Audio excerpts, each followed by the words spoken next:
Hello friend, যারা যারা Facebook use করো তাদের জন্য এটা একটা গুরুত্বপূর্ণ মেসেজ। তো দেখো, তুমি তোমার প্রোফাইলে চলে আসবে।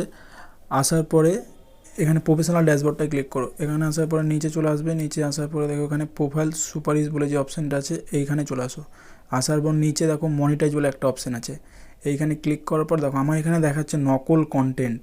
তো এটার মানে আমি নাকি নকল কন্টেন্ট ইউজ করি, আমি অন্যজনের ভিডিও আপলোড করি, বাট আমি নিজেরই ভিডিও ছাড়ছি, নিজেরই সব কিছু ফটো সব কিছু পোস্ট করছি, তাও এই প্রবলেমটা দেখাচ্ছে। তো তোমার প্রোফাইলেও বা পেজেও যদি এই প্রবলেমটা দেখায়, তো তুমি কোনো দিন তোমার প্রোফাইলটা দিয়ে বা পেজটা দিয়ে ইনকাম করতে পারবে না। তো অনেকেই অনেক স্ট্রাগল করে, বাট যদি এটা যদি প্রবলেম দেখায় তাহলে তো কোনো লাভ নেই, যতই তুমি কাজ করো না কেন, ঠিক আছে?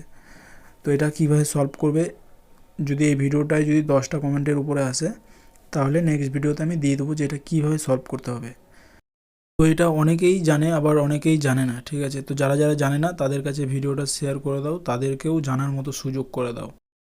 আর ভিডিওটাতে অবশ্যই একটা লাইক একটা কমেন্ট করে দিও, কারণ তুমি এখান থেকে কিছু শিখে গেলে, কিছু জেনে গেলে, ঠিক আছে? বাই।